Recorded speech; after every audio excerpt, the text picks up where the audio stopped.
Here. Okay. Good evening, everyone. Hi, Brianna. How are you? Doing well. How are you? Good. Thank you. First of all, I want to thank you so much for coming in and dumping all of your wealth and knowledge and expertise here with us. Yeah, thank you for giving me a chance just to be a part of this. This is awesome. Of course. Well, I'm excited about this. I've been waiting all week for it because we're gonna because I'm ready to learn just as much as my people here. Because we're gonna be diving deep into something that concerns us all as women. It affects us. Our hormonal health, our cycle phases, and to learn how to align our nutrition and fitness, right, to better support our health, energy, and well-being. So everyone, I want to officially welcome Breanna. She's an expert on in hormones and women's health, and I met her months ago, and I thought it'd be amazing to have her come in and help us better understand our bodies as women and how we can make those changes to kind of optimize our health as we go through these fluctuations in hormones, if you will. Brianna, why don't you introduce yourself and your background and how did you even get into this field? Yeah. So I've always enjoyed learning about health and fitness. When I was younger, I definitely bought into the do as much cardio as you can and eat as little as you can. Um, I have a bachelor's degree in health and human performance, and all of that still kind of fed into that narrative of, well, you just need to eat less and you just need to do as much cardio as possible. And that can be a pretty destructive pattern for a lot of women. It was for me. And I was also a medical service officer. I worked with doctors and nurses and anesthesiologists and everyone in the field. And I know a lot in the health field. And my husband and I also struggled with infertility for 10 years. And for 8 of those 10 years, we tried to follow the narrative of eat less, move more, just take the prescription medication. And nobody was talking about true helpful exercise and what your diet can do. And so I found nutrition therapy and I found someone who was walking me through that process. She helped me. And after a year of working on my hormones, I was able to start having a cycle. And I got pregnant after IUIs and IVF, and the doctor said I couldn't get pregnant. I got pregnant. I have now a very healthy, very wild 20-month-old son. And it's because I went back to the basics and addressed lifestyle, true nutrition, and healthy, proper exercise.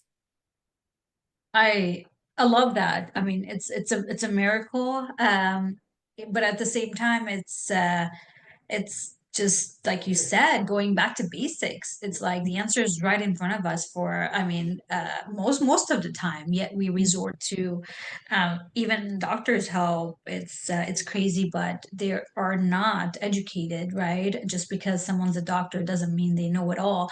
And you sought after a specific help and it did it for you, and that's how you decided to get into the field. Very Yeah. uh very, I mean, that's amazing. That's really amazing. So talk to us, teach us, where do we start, Okay. I mean, not So complicated, right? So yeah. tackle cycle, help us understand what happens through our different phases of the cycle. I mean, some of us don't even know the different phases, so kind of educate Yeah. us on this. Yeah, I think it's becoming more popular now, which is awesome, and I love that. And a lot of people are calling your cycle for women the fifth vital sign, and it's true. It's incredibly important, and it is important to know what's happening in each cycle and what that really means for your fertility, but also for your health. Because there's things with, like, for example, PCOS. It delays ovulation. If you're not trying to get pregnant, that's not necessarily a big problem. But there's still a lot of health risks associated with that. So understanding your cycle is very critical to just kind of troubleshooting what's going on with your body. So we'll start, there's two main phases. There is the follicular phase, that's before ovulation, and then there's the luteal phase after ovulation. Some people like to talk about the menstrual phase, menstruation, because that can be pretty symptom heavy for some people. Um, and so in that phase, that's where we're bleeding. That's where our hormones are lowest there. Right before you bleed, that your drop in progesterone and estrogen, those drop and those trigger menstruation. So that's what's happening on the hormone wise inside. Um, and then your FSH, which is the follicle stimulating hormone, that is part of your ovulation process. That's low, but it starts to rise right when menstruation starts. And then your luteinizing hormone, that's kind of the trigger hormone, and that stays low.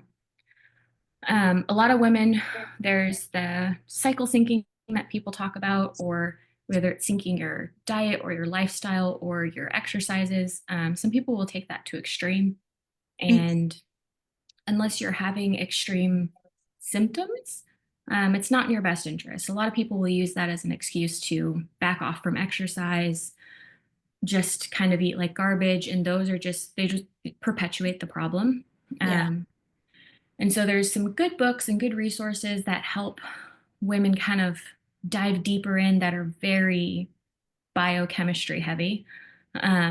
But the big thing is before ovulation, you're more likely to have um, better performance. So if you're wanting to do a race or do a um, type of competition or event before ovulation, that your hormones are supporting strength PRs, they're supporting better recovery, they're supporting Mhm. um, better moods throughout that time. So even if you're not trying to go for an extreme physical challenge, you're still going to feel better in that time, and that's what your hormones are doing. It just makes it easier. Mhm, mhm. And when we talk about pre-ovulation, would that be PMS or that's known as, or is it the same for everyone, or you should just be in tune with how you're feeling and know the days or the Yeah, time? so I'm going to have a handout that you can add into your group. I specifically didn't add days because there's the general rule of 28 days. That actually doesn't apply to most women. And so it's better to say before ovulation, after ovulation. Usually it's around 14 days, anywhere from like 14 to 21 is in a healthy range for women. But PMS is typically in the luteal phase, and that's typically right before you start bleeding. So that is the tiredness, that's the bloating, that's the mood swings, that's the heavy cravings.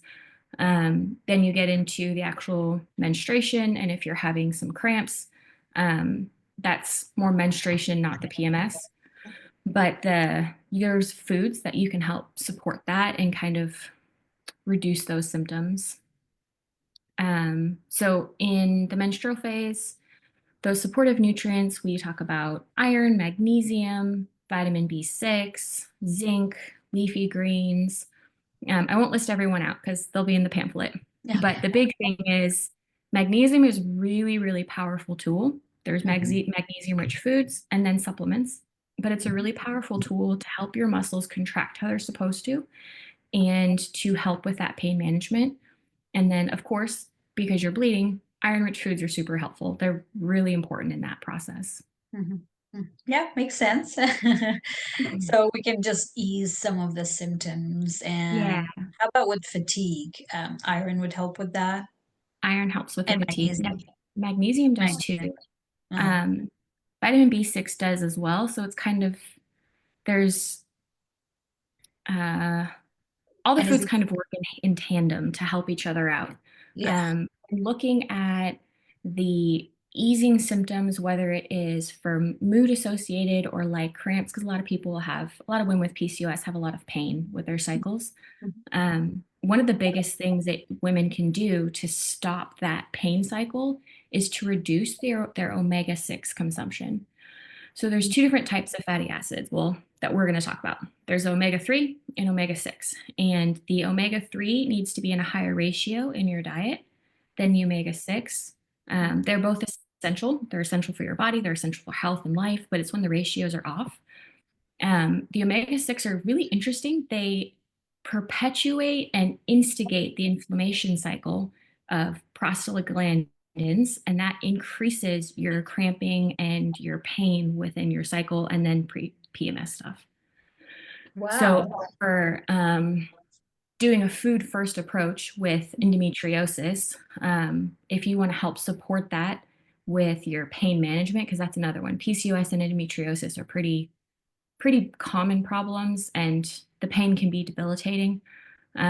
Reducing your omega-6 consumption is a way to, over a couple months' time, to slow down that inflammatory process and support the anti-inflammatory mechanisms within your body, and the symptoms go down. Mhm, mhm. It's a really cool process. Yeah, I didn't know that. And so would you know why would someone who doesn't have PCOS or endometriosis has more cramping or more symptoms in general than other people? Does that have to do with like the level of nutrients in their bodies, or is it mainly hormonal? It depends. Uh, It can be hormonal, but it can also be nutrient dependent. So omega-6s, when consumed in the higher ratios than is helpful for you, that's when you're getting those ultra processed, ultra refined seed oils. mhm. And so whether it's endometriosis or PCOS, if you're having a lot of cramping and a lot of pain, um, that prostaglandin mechanism is still engaged. So it doesn't have to be a PCOS or endometriosis situation to have that inflammatory process activated and engaged. And what's happening at like the biochemical level is those omega-6s are causing more prostaglandin production, which causes more pain. So it's kind of a um, cyclical cycle Yeah. if Mhm. you just keep doing it. So breaking that cycle, having more healthy fats, reducing those ultra processed seed oils, that reduces that. So over a period of a couple months, your pain management is much more tolerable because the inflammatory process causing those prostaglandins to be painful has been stopped. Increased or stopped, yeah. And it's Yeah. interesting, it only takes a couple months for it to take effect. Yeah, it's depending on how severe endometriosis is, it can be more, it can take longer for some women. But when it's a not extreme situation, it's a very Mhm. fast process for reversing of those symptoms. Okay. I've Yeah. worked with women where they've got lots of cramping, lots of pain, lots of digestive discomfort, like constipation. And then within 45 days, their pain is manageable. They're a little bit tired still, but their Mhm. symptoms are so much more reduced that it doesn't interrupt their lives anymore, which is what we want. Yes, 'cause, I mean, those symptoms, yeah, it can be debilitating, especially if it's constant and, it's coming every month, the anticipation of Yeah. it, like, it's draining in itself, Yeah. And I do have some friends, I mean, luckily and thankfully, I don't struggle with any of this, symptoms are just barely there except for the bloating, the dreaded bloating, Yeah. but maybe, I need to be mindful of, everything that you said and try it out because that's one of the symptoms, but it's just crazy how we all also underestimate the nutrition aspect, right? Because whenever we have symptoms, we try to run for medication a lot of times. So, yeah, very good to know that, and I can't wait for the pamphlet too, so I could, get more specifics. So, um, Yeah. And the medication, I can add this into the pamphlet. The medication approach, I stopped 6 or 7 years ago taking any Tylenol or Motrin associated with my cycle, Midol. It's the same thing. mhm. It's just more expensive for us. But I stopped taking those because it actually impacts ovulation. Mm, There's a very long biochemical process where acetaminophen And those types of medications, they actually slow down or delay ovulation for women. So if you're taking that, you already have issues with ovulation because of PCOS, Wow. and then you take it for your pain management because you're in so much pain, you need to take that. Um, it delays it sometimes up to 2 weeks for some women, which can mess up the egg maturation to where it's not as a great egg. And so I stopped about 6 years ago, and that was part of the whole journey of learning different methods to manage that pain. And then also to realize that the prostaglandins and the omega 6s really do have an impact. And that was the same thing for me. I have PCOS, and I was having sometimes such horrible, painful periods or ruptured cysts that I was in the hospital. I was puking. Like, it was really, really extreme. Um, and when I stopped taking pain medicine all the time, it actually stopped that cycle too. So it was kind of a interesting situation where I had a couple months of that really sucked, and then that process got better. Yeah, yeah. Oh, wow, that's amazing. And you're a testimony that this whole process works, right? Just paying more attention to our bodies and how it works. And um, how about exercise? I know we talked about briefly, like we don't have to completely slow down, you said, and become lazy and blame the hormones. How does it, I mean, because I do hear and read too, and as you mentioned, certain phases of our cycle we feel stronger, and that's the best time to just do a race and whatnot. So what happens with the fluctuation of hormones? What increases? What, how does it impact us, like physically so much and emotionally too? Because we gotta, you know, when do we listen to our bodies, and when is it like, oh no, like it's just you blaming your hormones and feeling lazy? Yeah, I think there's definitely a gut check in that to realize, hey, maybe I'm just being lazy.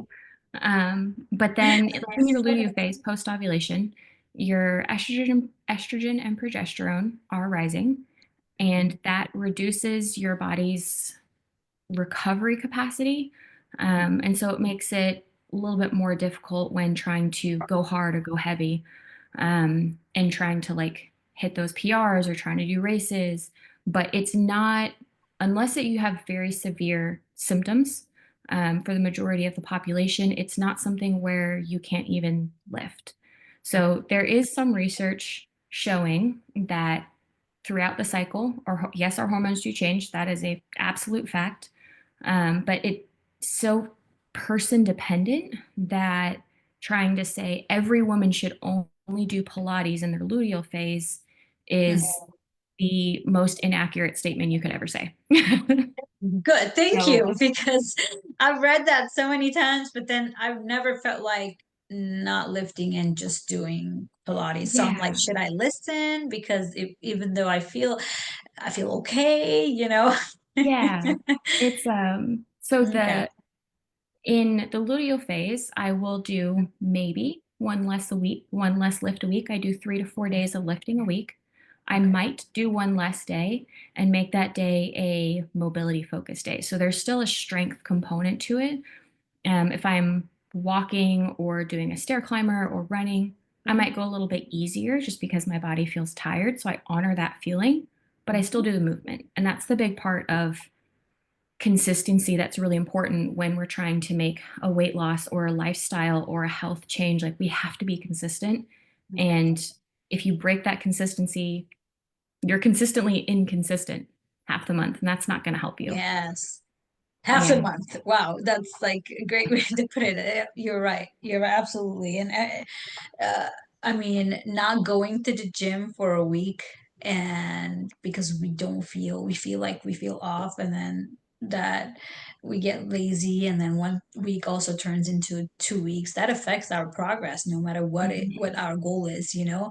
And also like um the thing that we have, like it affects our mindset too, and the consistency and the thing that we're on, and accomplishment too, because you feel Yeah. defeated, right, emotionally, when Yeah. you're just not showing up or doing, because for a lot of us working out is just good up for our mental health too, but and for our progress to get movement in, but it's just a sense of accomplishment whenever you do get to actually move.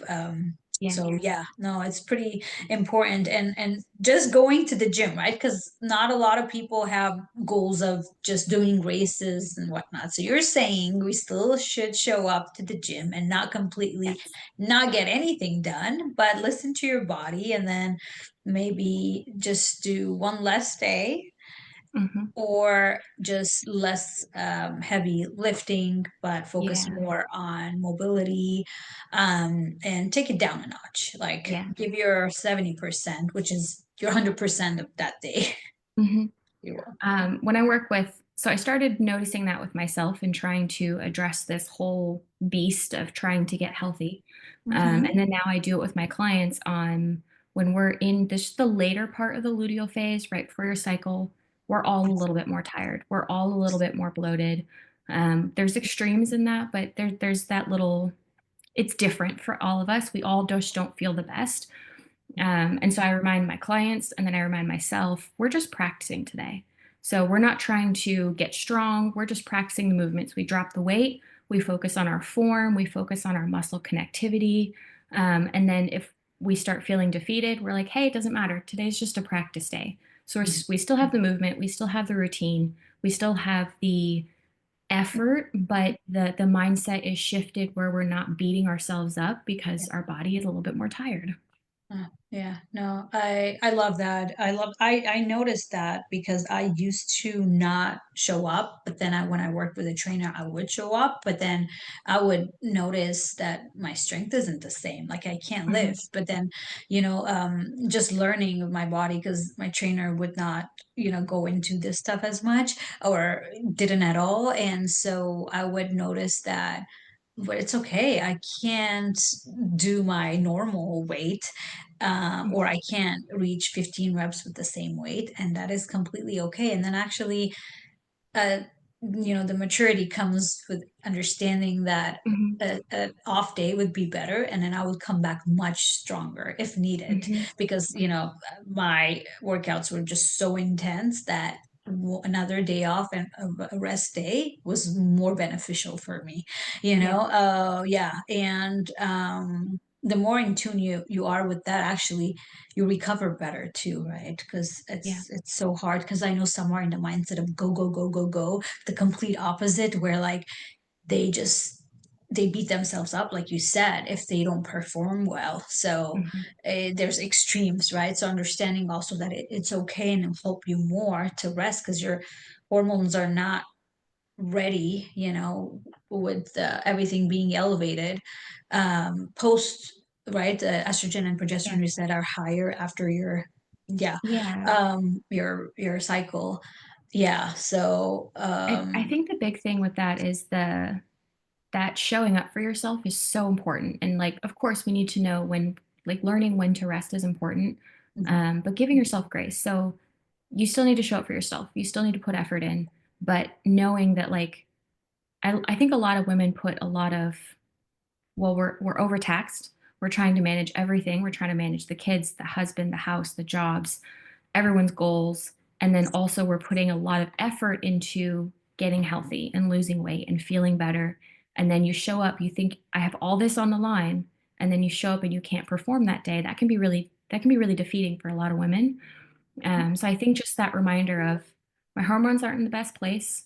I'm just practicing today, but I'm still showing up for myself. That's super powerful to know that you're still going to make progress yeah. by honoring that how you're feeling that day. Yes, yeah, and that's the holistic approach of looking at things, right? I mean, one day of less lifting is not gonna, really affect your goal. It's Yeah. not. But it's a win to just show up. Yes.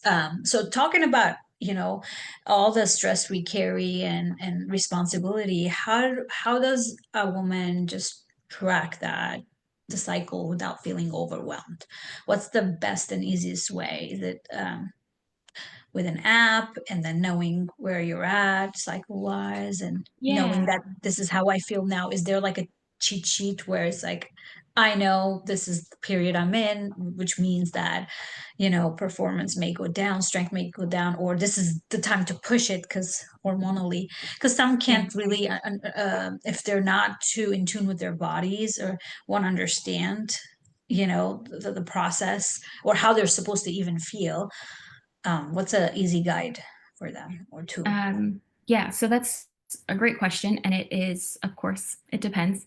So if a woman's on hormonal birth control, that you're not actually having a cycle, you're having a chemical bleed, trying just forcing that bleed, but it's you're not ovulating and you're not having a cycle. So that does impact how women are feeling if they're on hormonal birth control. They can kind of go off on how they've got their pills and just say the first half of the month, this is probably how I'm feeling. Second half of the month, this is how I'm feeling. And then they need to just take notes, whether they're remembering or actually writing notes, what works for them to learn how their body responds on that medicine. If they're not on hormonal birth control and they are trying to conceive and actually tracking their cycle, then they're in the process of doing the hormone, the ovulation LH strips, and they are doing all the pregnancy tests, and they are very aware of what day of the cycle. So it's just connecting the hormones and how they feel to that day of the cycle. So the general rule of thumb is from day one of bleeding to around 14 days. That depends. Your estrogen and progesterone are lower, but you're feeling good. Okay. And then typically 14-ish days until the next bleed, your estrogen and progesterone are higher and you might not be feeling great, but Mhm. you're still strong and capable and you can still do it. Yeah, yeah. Just not like Wonder Woman, like I can conquer Yeah. the world feeling, Yeah. right? Um it's yeah. It's interesting because it's like you feel great, but you know this feeling is not gonna last forever, right? And Yeah. then you feel meh, and then some days you're like, ugh, I feel Mhm. horrible. And yeah, and so with all this, I use the app called Flow. And I have the free That's amazing. version, and I've always used that. Like it tells me where I'm at because like right now I don't even know. I need to pull it up, but just having studied and journaled, I know the days that I'm feeling strong, and Mhm. I go and just take note and observe like how my performance is at the gym, and it's like whoa, like killer, I can do double the weight, and then some days 5 pounds I can't even lift. It's just Yeah. interesting. Like today, no heavy lifting, just movements and exercises like that focus on really like creating depth, or you know, like around the world you can't do them with more than 5 pounds, you know. Yeah, so Mhm. like Those are hard. those movements that I did, which are hard, but like heavy lifting, like no way, no way. I'm already failing in my head trying to lift, you know? So, but it took me a while to, and for me, it wasn't with education. It's just, yeah, with some books I've read, but more just like, okay, let me figure this out and listen to my body, because I have had episodes where like, oh, crazy hormonal imbalances where my Mhm. body was not recovering well. So I had to really listen to my body. Yeah. Um, and I so think how that's the does, most important part is yeah, knowing hormones shift. Yes, they do change, but it's so bio-individual, which is why the metadata can't say, yes, you okay. need to do it certain ways, that Mhm. like we have to learn our bodies again. We have to be in tune with ourselves, honor where we're feeling, and then know that maybe this bad mood is hormones. Maybe it's not. Maybe it's not. Yes, yeah, and it takes a while, but d- also staying true to yourself, right? To Yeah. be able to, yeah, I mean, because you could say you're lazy and not really, and you believe that you're lazy, or know that no, like I'm not just making excuses. Like my body cannot function, and it's okay, you know. Yeah. It may be tricky at first, right? Especially for someone who is not, you know, like workout is doesn't come automatically for them, right? And that may be tricky a little bit. But it takes time, and as long as you're aware of this, yeah, I think if nothing, take away from the exercise is just show up, do something, right? Mhm. And Just you'll move know your if you feel body. like a beast, just kill it, but move your body. Exactly. Yep. Yeah. Um, so maybe let's talk more about PCOS. Like, I know it's so common nowadays, but what does it mean? How's the imbalance different for those who struggle with PCOS? What are some of the symptoms? And then maybe we could, quickly talk about the how to alleviate some of those symptoms again, just focusing on PCOS if somebody struggles with it. Yeah. So PCOS, we can go over some of the big common symptoms, but the biggest thing about it is it's a syndrome. And so some people will have most of the symptoms and then won't be diagnosed with it. So it's kind of Mhm. a hard thing to unpack for some people. But at the heart of PCOS, it is blood sugar regulation and inflammation.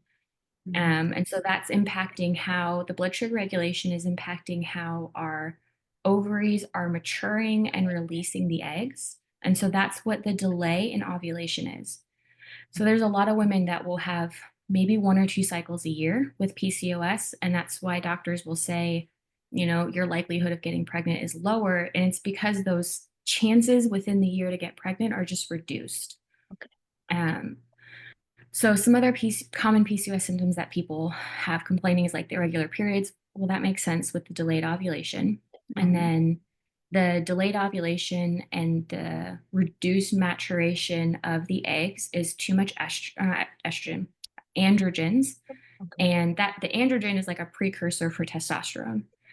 And Mhm. so when you're having more androgens, you'll have higher testosterone within your body, and that's when you'll see the hair on women's faces, sometimes on their chest and back. So it's more of a male pattern Mhm. hair growth that's on women when it's more when it is classically on men. So it's those same areas of like the lip, the chin, the eyebrows, the chest and back.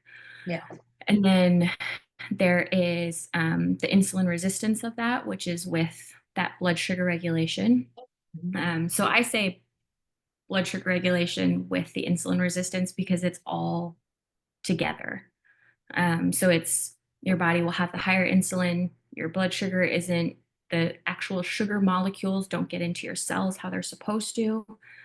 So it's that whole dysfunction within that mechanism and that process. Mhm. So that's the heart of it is there's a systemic inflammation and then your body's inability to manage the blood sugar.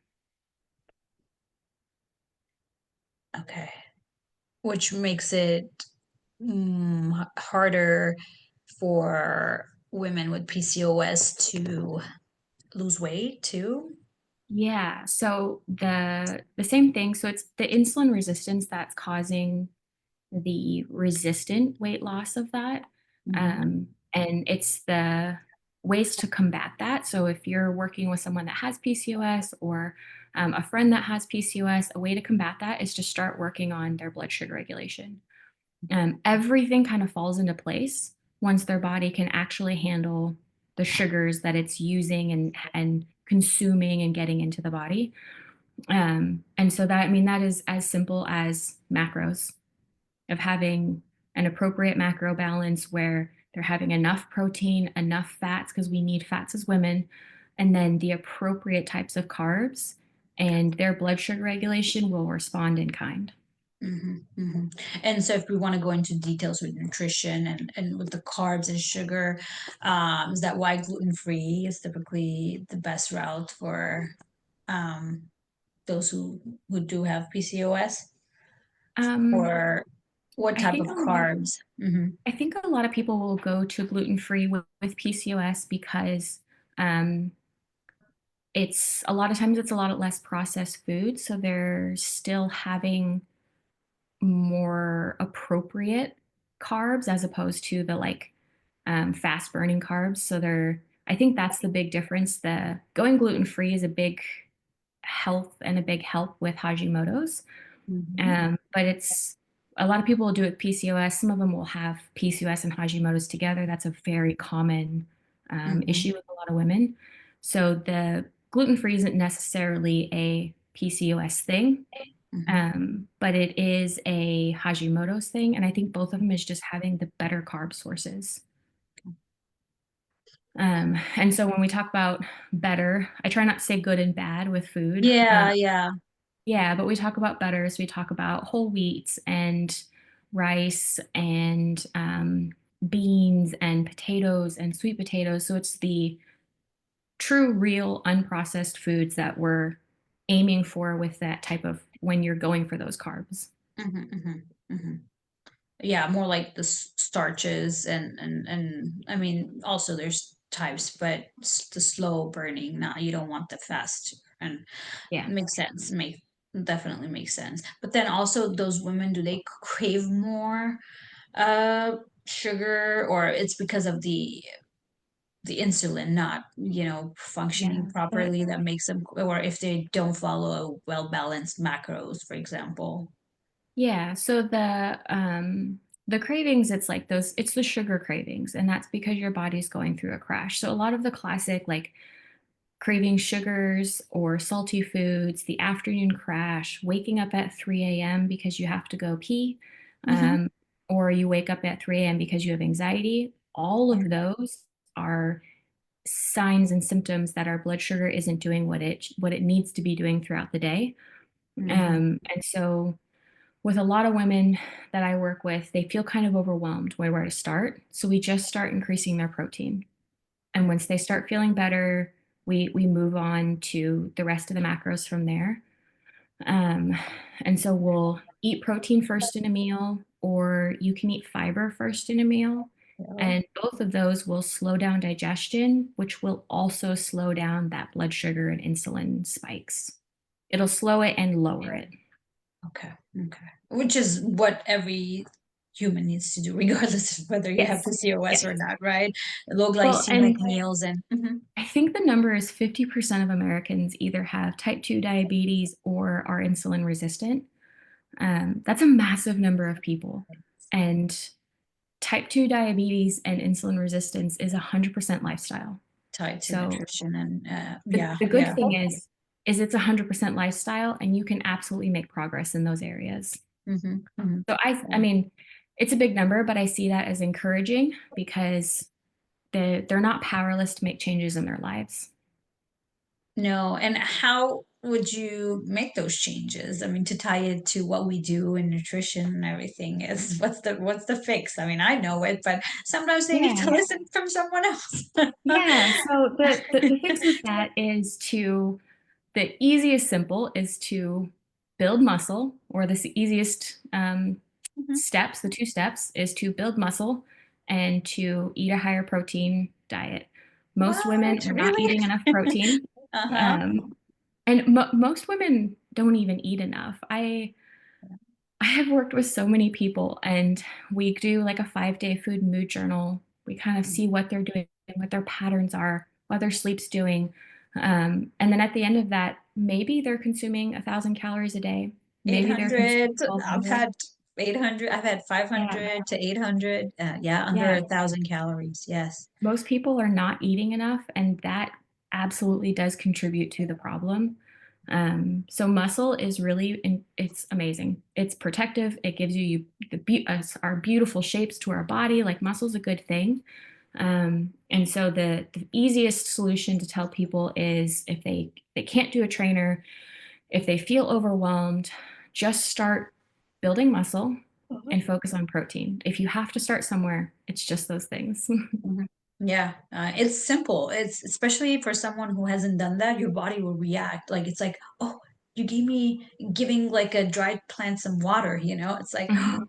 yeah, it will react so fast, and then you will feel a lot better, like almost instantly, right? Yeah. And then feel hungry.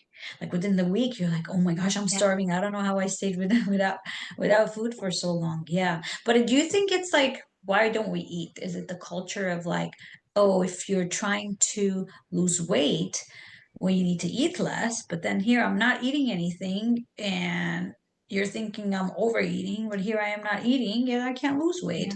Yeah. Um, I definitely think it's a culture thing. I think for a long time we've been told that we just need to eat less to lose weight, and we think, okay, I'll just keep eating less. Yeah. But eventually you just go too low, and your body is doing the very best it can to keep going. Our bodies are incredibly adaptive. It's why when we're doing a structured cut with our clients, we can only go for so long because we don't want to take their basic calorie intake in too low. Mhm. So, I mean, and I know you do this with your clients. It's why we build them up to a higher at 2,000, 2,500. I mean, those are awesome numbers for daily calories. It's why we build them up with muscle and slow adding nutrition. So when we cut down, they're not starving themselves. They're still getting the nutrients they need for the day. And when they're done with that shortcut, they can go back up and they can live a full life and eat real food and not Mhm. gain that weight back. Yeah, and not gain the weight back. That's that's one thing. Because like Yeah. you can go low and your body can adapt to it, and you're like, I'm not hungry, I'm fine. But then Mhm. the minute you eat more, you will gain, right? Yeah. Yeah, yeah. Well, So it's not sustainable. it's not The sustainable. even the low calorie diet, it's not sustainable. Even if people have, and most people will do this, they'll have a very structured meal plan in the week, and then they just kind of go crazy on the weekends. And that pattern in itself, if you're eating less than 1,000 calories a day, and then you just eat as much as you possibly can on the weekends, that's going to cause that problem with you just keep gaining that weight. Mhm, mhm. And then the mental struggle too with not enjoying, meals out or restricting too much that gives you binge eating patterns too and all of that, Yes. without getting too much into that. That's a topic for another day, right? Yeah. So what do you think any things that we miss that you deal with your clients that's worth talking about or mentioning here? Um, I think we talked about our cycles. I have some supplement considerations in the handout for everyone.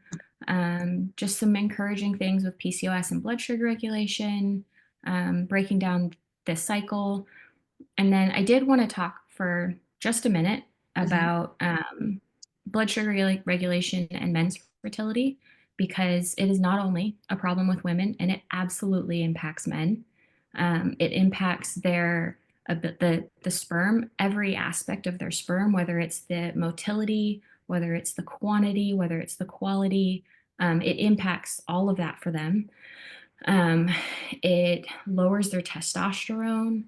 Men can have erectile dysfunction because of a secondary effect of blood sugar dysregulation in their body. And then obesity and insulin resistance are kind of again secondary effects of that. So the same thing, it's a big problem. It's a high number in our nation that have issues with this, but the good thing is it's lifestyle. And people can make impact. There's studies consecutively show that within 12 weeks of taking positive action of building muscle and eating appropriate macros, their blood sugar dysregulation, their PCOS, that goes down drastically, and most people can come off their medicine, their metformin. Depending on how severe diabetes is, that's kind of a different story. But it's manageable. You're not stuck with that. I think that's the powerful part of it. I agree. Wow. Right. And it's also crazy how much damage it does. But how it's reversible. Mhm. That's pretty amazing and manageable. Wow. Thank you for sharing that. One question I have here with supplements. So, Okay. should anybody consult with their doctor before like taking any supplements, or it's like, oh, they saw it on the list, they can go ahead and just start with them? Yeah, I think it's always great to consult with your doctor about the supplements. They're just general recommendations, and in the list that I have, it talks about kind of the what it's acting on in the body. Mhm. But again, everybody's different, and everybody's nutritional needs are different. And so, if they're concerned or curious or want to have lab work done, again, ask their. I didn't put dosage on the supplements either Okay, because good. Yeah. that's very bio-individual, Yes, and that yes. is completely outside of my scope. Yeah, yeah. No, that's good because I do hear people, oh, so and so is taking this and it helps them with this, so I'm going to take it. But what if your body, what if, it works with, if you, I don't know, if one thing gets too high in your body, it's not going to help you. It could, yeah. So, and, or the dosage may need to be different or the Yeah. brand. Yeah. So supplements is just like recommended, but Mhm. always consult with your physician when it Yeah. comes to that. Yeah. Well, thank you so much. This was Thank you for fun. having I think I'm me. going to have to listen to this one more time, right? To retain some of the information, And I have but a yeah. handout. I know I kind of bounced a lot, but we have a No, handout, you so that didn't. helps. You didn't. It was very, no, no, it's just the phases and, and the what to eat, more Mhm. specifics on that. I know with cravings, sweet potatoes are good, Mhm. so we can eat the Dark chocolate. chocolate's great.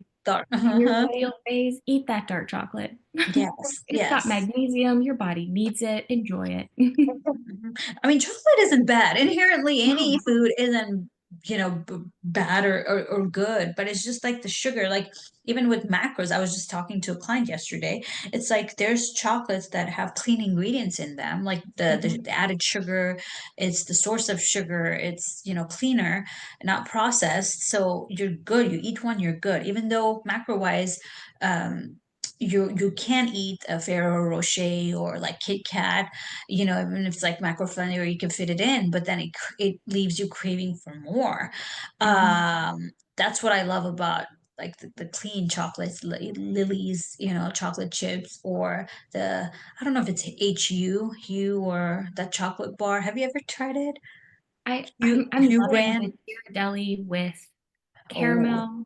It's this. oh, I think it's 80% dark chocolate. It has a okay. little bit of caramel, but it also has salt with it, and it is so I see. good.